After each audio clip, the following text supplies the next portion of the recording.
নমস্কার প্রিয় পঞ্চম শ্রেণী পরীক্ষার্থী বন্ধুগণ, তোমাদের জন্য আজকে ক্লাস। আর আজকে ক্লাসে আমি আলোচনা করব পঞ্চম শ্রেণীর প্রথম পর্যায়ক্রমিক মূল্যায়ন 2026 বা ফার্স্ট ইউনিট টেস্টের গণিত বিষয়ের প্রশ্নপত্র নিয়ে। গণিত বিষয়ের প্রশ্নপত্রটি তোমরা মনোযোগ দিয়ে প্রথম থেকে শেষ পর্যন্ত দেখো।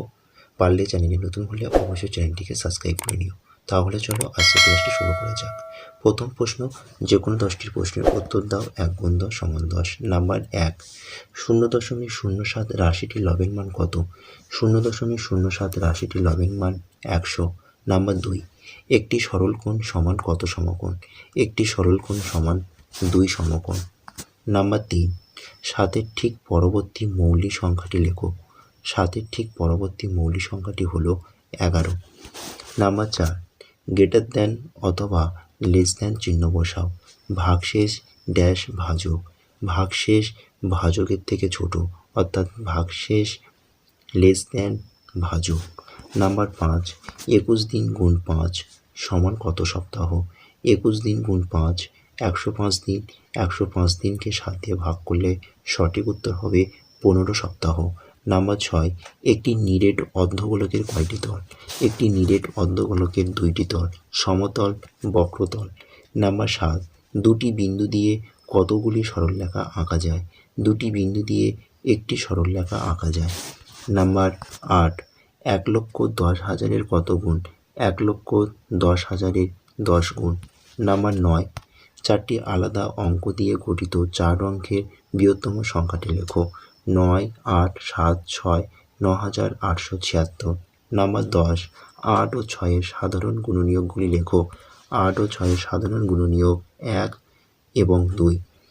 নাম্বার 11, গ্রেটার দ্যান অথবা লেস দ্যান চিহ্ন বসাও। 3-এর 5, 4-এর 7। 3-এর 5 4-এর 7-এর থেকে বড়, অর্থাৎ 3-এর 5 গ্রেটার দ্যান 4-এর 7। নাম্বার 12, দুটি মৌলিক সংখ্যার লসাগু কত? দুটি মৌলিক সংখ্যার লসাগু সংখ্যাদ্বয়ের গুণফল বা সংখ্যা দুটির গুণফল। চলো পরের দাগ নম্বর, অর্থাৎ বি, যে কোনো 5টি প্রশ্নের উত্তর দাও। 2 গুণ 5 সমান 10। প্রথম প্রশ্ন, যোগফল নির্ণয় করো। 5-এর 9 যোগ 2-এর 9, যোগফল হবে 7-এর 9। নাম্বার 2, সূক্ষ্মকোণ কাকে বলে? যদি কোনো কোণের মান 90 ডিগ্রি এর থেকে কম হয় তবে তাকে সূক্ষ্মকোণ বলে, যেমন 30 ডিগ্রি। নাম্বার 3, 14টি গোটা আপেল ও 21টি গোটা কমলালেবু সবচেয়ে বেশি কতজনের মধ্যে সমান ভাগে ভাগ করা যাবে নির্ণয় করো। দেখো এখানে প্রশ্নে বলা হয়েছে সবচেয়ে বেশি, সুতরাং 14 আর 21কে আমরা গোসাগু নির্ণয় করব।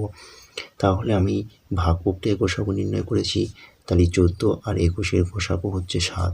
তোমরা উত্তর লিখবে সবচেয়ে বেশি 7 জনের মধ্যে সমান ভাগে ভাগ করা যাবে। কীভাবে ভাগ প্রক্রিয়া গোসাগু করলাম একটু তোমরা দেখে নাও। 14কে 21 দিয়ে ভাগ করলে 14 21-এর মধ্যে প্রথমে একবার যাবে, 14 একে 14। 21 থেকে 14 বাদ দিলে হবে 7। আবার এই 14টাকে আমরা এপাশে বসাবো। 7 দিয়ে 14কে ভাগ করলে 7 দিয়ে 14, 14 থেকে 14 বাদ দিলে হবে 0, এবং এখানে আমার শেষ কত উত্তর বার হলো 7। চলো নাম্বার 4, সরলরেখা ও রশ্মির মধ্যে একটি পার্থক্য লেখো। সরলরেখা ও রশ্মির মধ্যে একটি পার্থক্য হলো সরলরেখা দুই দিকে অসীম পর্যন্ত বিস্তৃত থাকে, আর রশ্মি একদিকে অসীম পর্যন্ত বিস্তৃত থাকে কিন্তু অন্যদিকে একটি নির্দিষ্ট প্রান্তবিন্দু থাকে।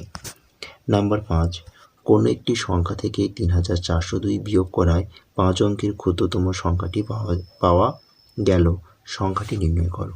তাহলে এখানে তোমরা দেখে নাও 5 অঙ্কের ক্ষুদ্রতম সংখ্যা হচ্ছে 10,000। 10,000 যোগ 3402 যোগ করলে হবে 13,402, তাহলে সংখ্যাটি হলো 13,402। নাম্বার 6, 3টি ঘন্টা একসাথে বাজার পর যথাক্রমে 15 সেকেন্ড, 20 সেকেন্ড, 25 সেকেন্ড অন্তর বাজে। কতক্ষণ পর ঘন্টাগুলো আবার একসঙ্গে বাজবে নির্ণয় করো।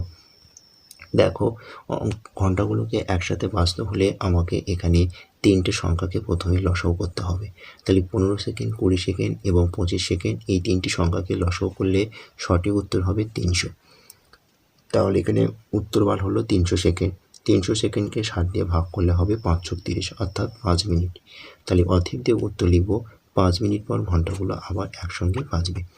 তো এটি ছিল ক্লাস পঞ্চম শ্রেণীর প্রথম পর্যায়ক্রমিক মূল্যায়ন 2026 সালে বা ফার্স্ট ইউনিট টেস্টের একটি গণিতের প্রশ্নপত্র সেট। তো এই প্রশ্নপত্র সেটটি তোমরা মনোযোগ দিয়ে দেখো এবং এই প্রশ্নপত্র সেটটি তোমাদের কাজে লেগে থাকলে অবশ্যই ভিডিওটি তোমাদের বন্ধুদের কাছে বেশি করে শেয়ার করো, ভিডিওটি একটি লাইক করো এবং চ্যানেলে নতুন হলে অবশ্যই চ্যানেলটিকে সাবস্ক্রাইব করো। টাটা, বাই বাই, ভালো থেকো, সুস্থ থেকো।